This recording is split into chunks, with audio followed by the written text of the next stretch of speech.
Papers Mom. This is Tara. Today I am going to be working on Mix It Up Monday, where we get an inspiration sketch picked out by Anna over at Peace Craft Love, and we mix it up. We add texture paste, stenciling, stamping, inking, just whatever we really want to do to make a mixed media background.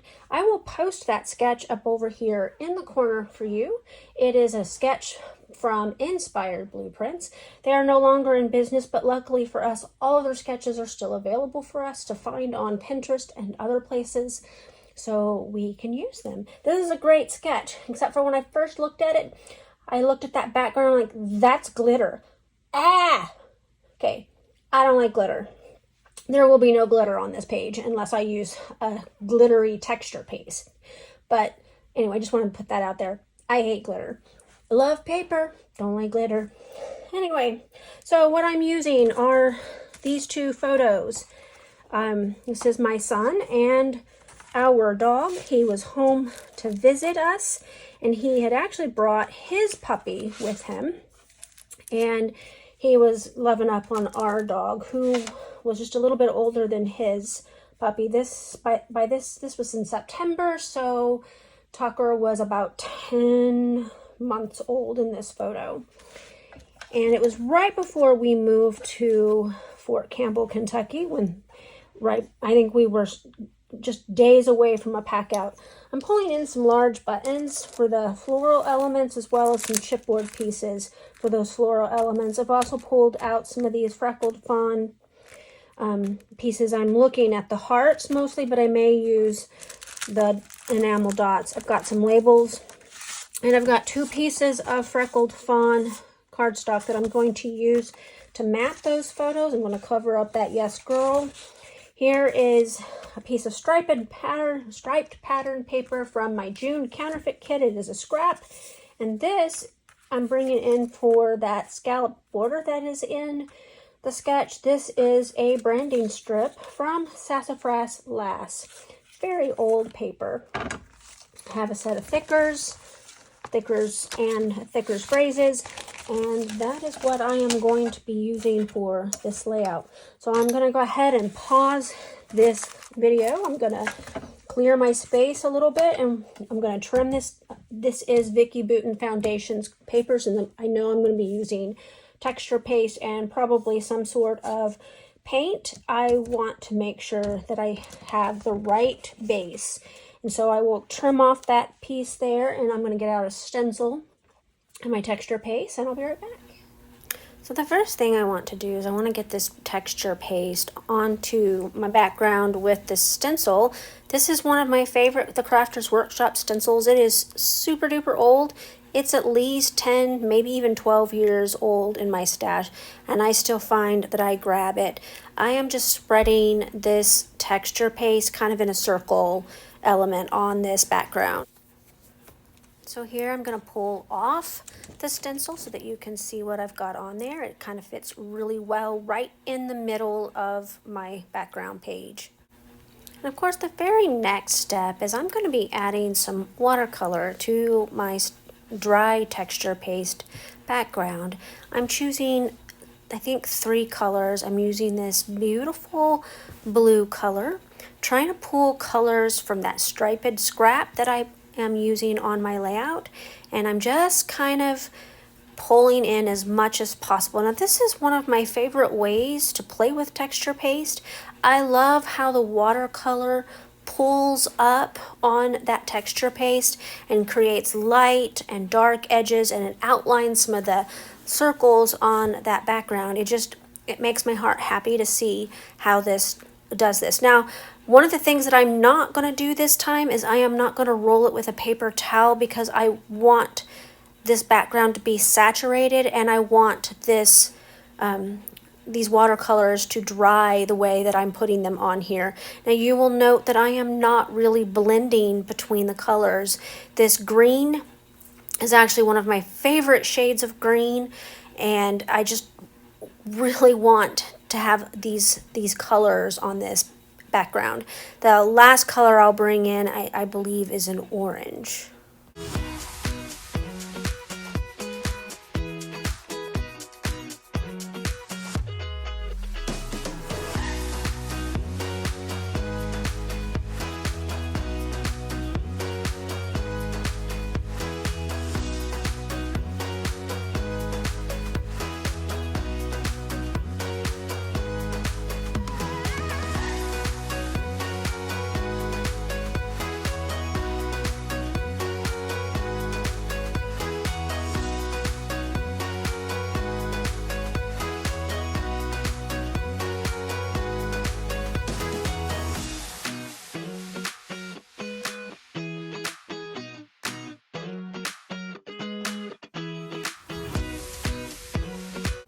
So here's where I bring in that orange, and you're going to note that I do a little bit of blending between that blue and orange and the green. You have to be careful with that. Those colors, when they blend, kind of make a muddy color and it's not very pretty. But I am going to be putting a photo and a border right there, so it's not really going to matter. I just kind of wanted to point that out. And a minute ago, I said that I wanted this background to be saturated. I meant I wanted it to be saturated with color. I wanted lots and lots of color. And you can see here that I've left that so that it could dry, and this is after the background has dried. So now I'm basically ready to start building this layout. So the first thing I'm going to do is I'm going to cut a 1-inch border with that striped paper for the border that is on that sketch. Let me put that sketch up there for you again. The next thing I did was, you saw that I tore that border in half because it's not a full length border on the page. I am working with photos that are not quite the same orientation as the original sketch has. My larger photo is not landscape, it is in portrait orientation, and I'm just going to have to make that work because these are the photos that I wanted to work with for this sketch. And I'm just one of those people that tends to make sure that I make a sketch or a challenge work for photos that I have printed out, unless I'm at a stage where I am printing photos. And right now I am desperately trying to finish up our family albums for 2015. These are photos taken from the end of September that year, just before we moved to Tennessee. I mentioned at the beginning of the video that we are a military family. We got orders for Fort Campbell, and we actually lived off base in Clarksville, Tennessee. So these photos were taken right before the pack out, right before the craziness had started. So now I am putting my title, and it is going to say, "Whatever, Mom." And the reason for the "whatever, Mom" and the expressions on both my son and the dog's face is the dog is not supposed to be on the furniture. We have a kid who is very, very allergic to dogs. Getting the hair and or saliva on him causes him to break out in hives almost instantaneously. That is even after he's had about 6 years worth of allergy shots. He still cannot handle a dog for very long. He has to wash his hands. He can't get doggy kisses or anything like that. And you know, we didn't know that he was that allergic when we got the puppy, or we probably wouldn't have gotten a puppy. Anyway, the puppy is for my family, so we just kind of keep him off the furniture as much as possible. And we make sure that he has his own piece of furniture in the living room so that he's part of the family. He has a great big cushy bed behind my husband's recliner, or sometimes, depending on what house we're in, because we move so often, it could be next to my husband's recliner. Anyway, so now I'm adding some labels for journaling. I'm adding some of that chipboard. I thought that I might actually add more of the chipboard. There were a couple of phrases on there that I thought I might use, but they didn't end up looking all that great, so I just added the 2 pieces, and now I'm adding a foam heart to that border. And I really appreciate that I was able to use up one of those branding strips, because I don't know about you, but branding strips tend to stay in my stash for a long time, and so it always feels great when I'm able to pull one out. And here I'm laying out those buttons that I pulled in. Those are some really big buttons, and I keep them separate from my regular stash of buttons because of their size.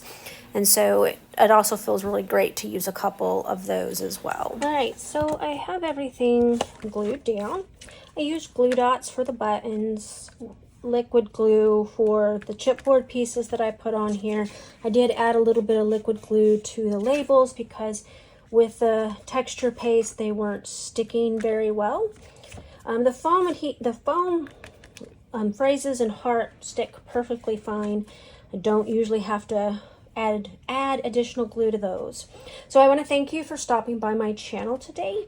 Make sure you check that playlist below. There is a collaborative playlist, as well as links to everybody's channels and Instagram accounts for those who are playing on Instagram. Make sure you give them all some love. You're going to see some amazing creations with this sketch, and I hope that you enjoyed this video. You have a great rest of your Monday. Bye.